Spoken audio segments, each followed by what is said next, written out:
മുഹമ്മദ് സെയ്ഫുള്ള വിവരങ്ങൾ നൽകും. സെയ്ഫുള്ള, ഇന്ന് പുലർച്ചെ അർജുൻ ആയിങ്കിയുടെ അറസ്റ്റ് മുതലുണ്ടായ സംഭവവികാസങ്ങളുടെ ഒടുവിൽ അർജുൻ ആയിങ്കിയെ 14 ദിവസത്തേക്ക് റിമാൻഡ് ചെയ്തിരിക്കുകയാണ് കോടതി. ആയിങ്കി ഇപ്പോൾ എവിടെയാണ് ഉള്ളത്? ഒപ്പം തന്നെ കേസുമായി ബന്ധപ്പെട്ട മറ്റ് വിശദാംശങ്ങൾ എന്തൊക്കെയാണ്?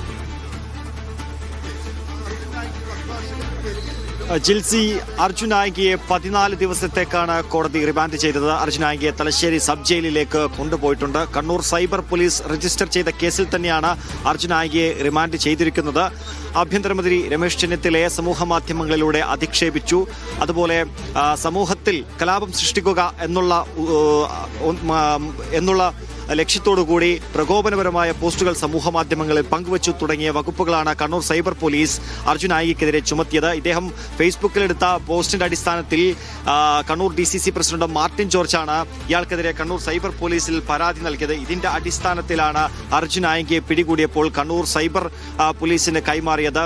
ഇക്കഴിഞ്ഞ 5-ാം തീയതി മുതൽ അർജുൻ ആയിങ്കി ഒളിവിലായിരുന്നു. പോലീസിനെ വെല്ലുവിളിച്ചുകൊണ്ട് സമൂഹ മാധ്യമങ്ങളിൽ പോസ്റ്റ് ഇടുന്നു, പോലീസിനെ ട്രോളുന്നു. അതിനുശേഷം ഇയാൾ ഒളിവിൽ കഴിയുന്നു. അങ്ങനെ 2 ദിവസം നീണ്ട തെരച്ചിലിനൊടുവിലാണ് അർജുൻ ആയിങ്കിയെ പോലീസ് കണ്ണൂരിൽ വെച്ച് തന്നെ പിടികൂടിയത്. ഇയാൾ പോസ്റ്റ് ഇടുന്ന സമയത്ത് എറണാകുളത്തായിരുന്നു ഉണ്ടായിരുന്നത്. അവിടെ നിന്ന് കണ്ണൂരിലെത്തുന്നതിനിടയിലുള്ള CCTV ദൃശ്യങ്ങളൊക്കെ പോലീസിന് ലഭിച്ചിട്ടുണ്ടായിരുന്നു. അർജുൻ ആയിങ്കിയുടെ തൊട്ട് പിന്നിലാണ് പോലീസ് ഉണ്ടായിരുന്നത്. പക്ഷെ പലപ്പോഴും പോലീസിന്റെ കയ്യിൽ നിന്ന് അർജുൻ ആയിങ്കി വഴുതിപ്പോയ ഒരു സാഹചര്യമാണ് ഉണ്ടായത്. ഒടുവിൽ ഇന്ന് അർജുൻ ആയിങ്കിയെ പോലീസ് പൂട്ടി, കൃത്യമായ ആസൂത്രണം ചെയ്ത് തന്നെ പൂട്ടി. അയാൾ കണ്ണൂർ നഗരത്തിലുണ്ടെന്ന് മനസ്സിലാക്കി ഇയാളെ കണ്ണൂരിലെത്തിച്ച ഡ്രൈവറെ ചോദ്യം ചെയ്തു. അപ്പോഴാണ് ആയിങ്കിയുടെ സുഹൃത്തുക്കളായ അഭിഭാഷക ദമ്പതികളുടെ വീട്ടിലാണ് ഉള്ളതെന്ന് മനസ്സിലാക്കിയത്.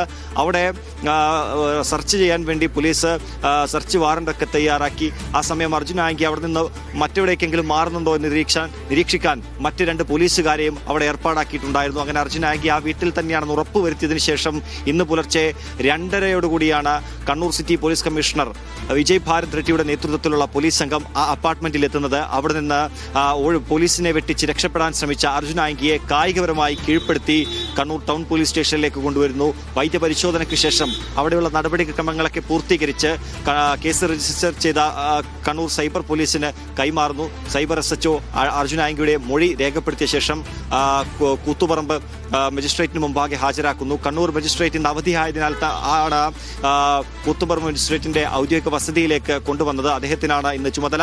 അങ്ങനെ Koothuparamba magistrate, first class magistrate ആണ് അർജുൻ ആയിങ്കിയെ 14 ദിവസത്തേക്ക് റിമാൻഡ് ചെയ്തിരിക്കുന്നത്. തലശ്ശേരി സബ് ജയിലിലേക്ക് അർജുൻ ആയിങ്കിയെ കൊണ്ടുപോയിട്ടുണ്ട്. പോലീസിനെ വെല്ലുവിളിച്ച നമുക്കറിയാം, എല്ലാ പ്രശ്നങ്ങളുടെയും തുടക്കം സമൂഹ മാധ്യമങ്ങളിൽ പോലീസിനെ അടക്കം വെല്ലുവിളിച്ചുകൊണ്ടുള്ള പോസ്റ്റുകളായിരുന്നു. അതിൽ ഈ ഒരു സംഭവ വികാസവുമായി ബന്ധപ്പെട്ട് നിലവിൽ ഏതൊക്കെ കേസുകളാണ് അർജുൻ ആയിങ്കിക്കെതിരെ ഉള്ളത്? അർജുൻ ആയിങ്കിക്കെതിരെ 4 പോലീസ് സ്റ്റേഷനുകളിൽ വിവിധ കേസുകളുണ്ട്. അതിൽ എല്ലാത്തിലും ആഭ്യന്തരമന്ത്രിയെയും മുഖ്യമന്ത്രിയെയും അധിക്ഷേപിച്ചു എന്നുള്ള വകുപ്പുകൾ തന്നെയാണ് ചുമത്തിയത്. കണ്ണൂരിലും അതുപോലെ കോതമംഗലത്തും ആ കേസുകളുണ്ട്. കണ്ണൂരിൽ ആ കേസിലാണ് ഇപ്പോൾ റിമാൻഡിലായിരിക്കുന്നത്.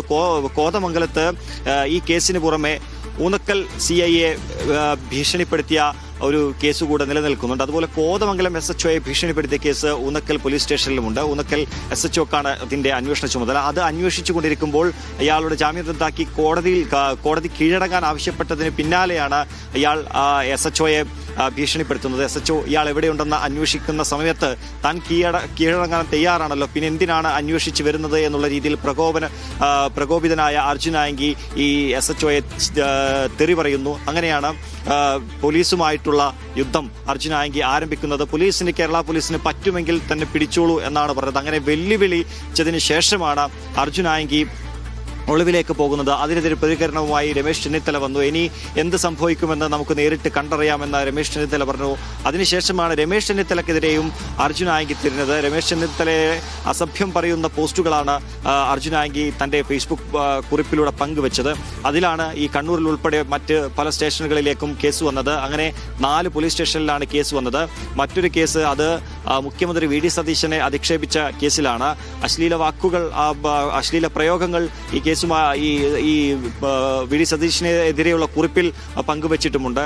അങ്ങനെ ഒരു കേസ് മറ്റൊരു സ്റ്റേഷനിലും കിടക്കുന്നുണ്ട്. അങ്ങനെ 4 കേസുകളാണ്. ഇതെല്ലാം ജാമ്യമില്ലാത്ത, ഈ എല്ലാ സ്റ്റേഷനുകളിലും ജാമ്യമില്ലാത്ത വകുപ്പ് ഓരോന്ന് വിധം ചുമത്തിയിട്ടുണ്ട്. കുറച്ചുകൂടെ ഗൗരവമുള്ളത് കോതമംഗലം പോലീസ് സ്റ്റേഷനിലാണ്. പോലീസുകാരനെ ഭീഷണിപ്പെടുത്തുന്നു, അതുപോലെ പോലീസിന്റെ ഔദ്യോഗിക കൃത്യനിർവഹണം തടസ്സപ്പെടുത്തുന്നു. ഈ വകുപ്പുകൾ കോതമംഗലം പോലീസ് സ്റ്റേഷനിൽ രജിസ്റ്റർ ചെയ്ത കേസിലുണ്ട്. ഇതിന്റെ തുടക്കം എന്ന് പറയുന്നത് ആയങ്കിയും സുഹൃത്തുക്കളും ഒരു റിസോർട്ടിൽ വെച്ച് നടത്തിയ പാർട്ടിയുമായി ബന്ധപ്പെട്ട് ഇവരെ കരുതൽ തടങ്കലിൽ എടുത്തതാണ്. സാധാരണ ക്രിമിനൽ പശ്ചാത്തലമുള്ള ആളുകൾ, ഒന്നിലേറെ ക്രിമിനൽ കേസുകളിൽ പ്രതിയായ ആളുകൾ ഒത്തുകൂടുമ്പോൾ പോലീസ് എടുക്കുന്ന സ്വാഭാവിക നടപടിയാണ് ഇവരെന്തിനാണ് അവിടെ എത്തിയതെന്നറിയാൻ വേണ്ടി പോലീസ് സംഘം ഇവരെ കസ്റ്റഡിയിലെടുക്കും, ചോദ്യം ചെയ്യും.